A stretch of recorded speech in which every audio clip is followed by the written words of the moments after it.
In today's video, we're going to talk about one of the best investments that we've had this year and how you can still invest in them over the weekend. So just before the video does start, a quick little ad on a trading service I offer over on Twitch for the cheapest trading guides out there for just £4, €4, all free with Amazon Prime. You'll receive daily trading and investing guides covering PlayStation, Xbox and PC with an array of methods covering all budgets. And I've been trading for over 10 years, making over 100 million in multiple different FIFAs. And now for the last 4 years, I've made 10 million coins in just the first month. So in today's video, what we're going to do is we are going to talk about investing in the Rttks, which have generally been the best investment so far this year.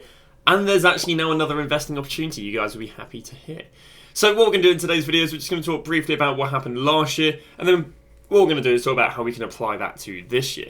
So, RTKs, they've performed amazingly. I don't think there's been any cards that have had a higher percentage rise, apart from maybe some really cheap stuff. For example, Modric is nearly now at the point where he's doubled.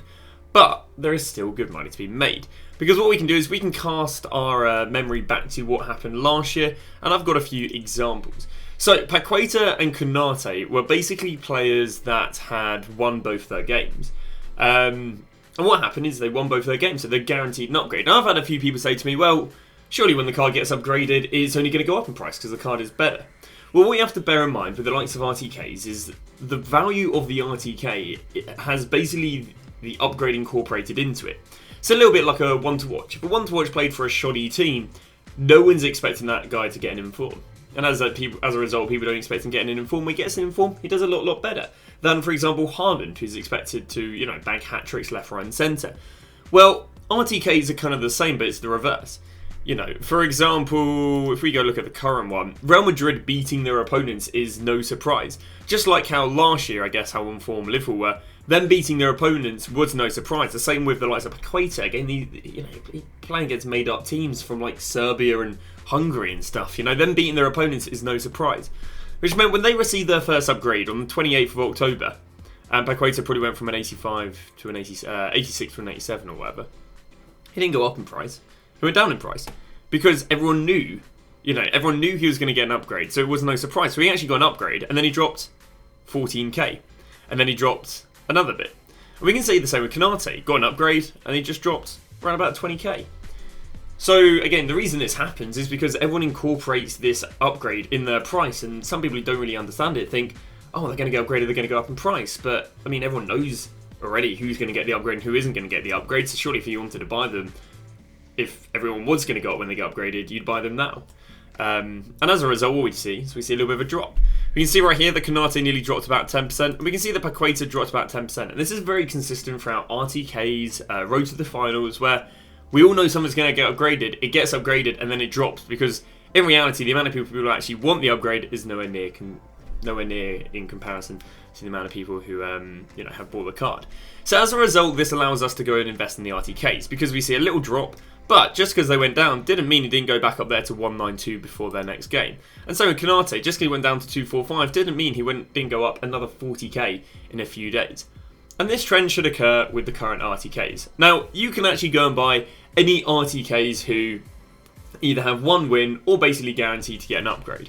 But if you want the most efficient investments, what you do is you go with the ones who only have one win, because basically there's a lot more hype going around the second win than there is than the group stage upgrade.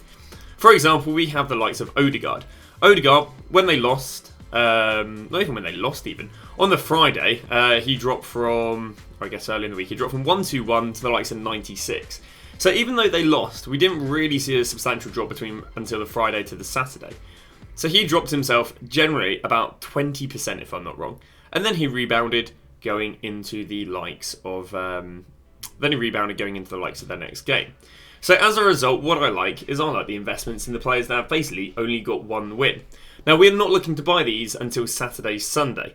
And what I'd want to say is a minimum drop of 10% of what they were, I guess, at their peak. So if their peak was Friday, let's say they've kept rising Wednesday to Friday, because that's happened. Let's say Modric, if he drops 10% from his peak, daily average peak.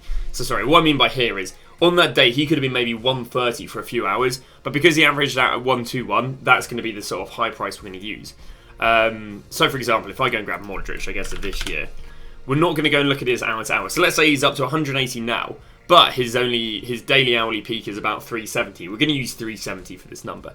So what I want to see is basically a 10% drop from either the price they are, Friday, or the price they are Wednesday, because some players would have peaked on Wednesday.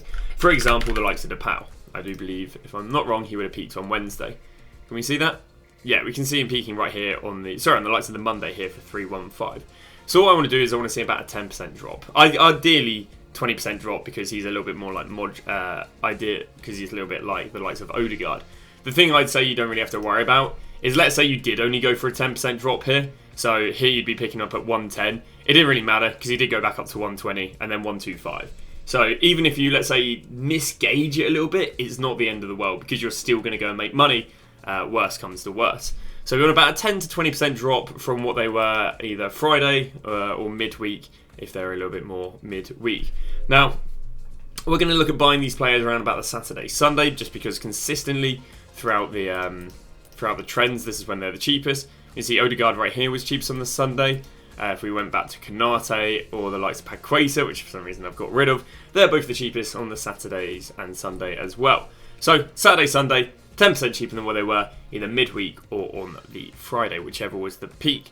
Now, which players do I like the best? So again, I like the players who only have one win the best because there's a lot more hype going into the second win than there is the overall upgrade. So the first player we do have is the likes of Bruno Fernandes. Now, I don't think Bruno Fernandes is the most efficient because of how expensive he is. The next one is the likes of Machado. Machado is pretty good because he's discard. The only problem is they did lose their game, and whoever they play against on... well, last week is who they play against next week. The next player who only has one win is the likes of Weifu. They went and picked up a win earlier in the week. This is a player that basically has just kept rising going into Thursday. Then moves to the next one of DePau, who again has got relatively close to what would have been a pretty decent buy. We then move to the likes of Openda. Openda went and picked up a win this weekend. So we can go and grab him right here. We then move to the likes of Pepe, who went and won their game, and he's dropped. He dropped from 24k. He's already down to 20k. I'll be honest with you, 20k really isn't the worst buy. You can gamble on him dropping cheaper Saturday, Sunday, because I don't think any of them were the cheapest on the Friday. We then get to the next one, who is going to be Celadilia, who went and won their game. They were very favourite to win their game, so I'm a bit surprised because it's actually risen as of them winning their game. We then move to the likes of Klaus. Marseille won their game, if I'm not wrong. We then get to the likes of João Pedro. Like João Pedro, they played against Ajax. Don't get me wrong, Ajax were on mare form, but there was a chance that Brighton could have lost against Ajax. And then we move to Matic, and Matic is up to 13. They won their last game, so we'd be looking at picking them up around about 12. So yeah, these cards basically rise going into the next game. Now, with the RTKs this week, the trend was to sell everyone on the Monday. So basically you sold everyone before anyone played. Now the reason this kind of occurs is, I guess, because there is panic selling sometimes before, because some players drop on their first game. Also, these cards can get very heavily invested. So if you want to play it safe, what you can do is you can go and sell on the Monday before their game, which means you'll just be holding on to the cards for 8 days. If you want, though, you can hold till the day of the game, because I think there might have been one or two players who peaked. But here we go. Here's the Odegaard. He dropped on the weekend. He then would have played on the Wednesday, Thursday. Probably would have got the win, which is why I went up a little bit more there. But you probably could have gone and sold on the Thursday for 120, because I imagine they would have been fluctuating all day. So I'd say that is about all she wrote. Now you can go and buy the RTKs that do have, have already got their 2-win bonus, especially if we see a nice little drop. But I do believe the players who only have one win, who are favourite to win their second game, will perform better, which is why I've gone through that list of players. But that. Again, a quick flip. Well, I say quick flip. You hold on to them for 8 days. The nice thing about these players, though, is you can use them in your team. You know, in a market where gold cards are just dropping and dropping and dropping, and heroes are dropping and dropping and dropping, a lot of icons are dropping and dropping and dropping. This means you can go and buy some of the top end cards like Modric, João Pedro, and you really don't have anything to worry about because there's just consistent increasing demand in these players. In a market where you could be losing coins as such. But that is about it. Thank you very much for watching, and we'll see you guys tomorrow with a brand new video.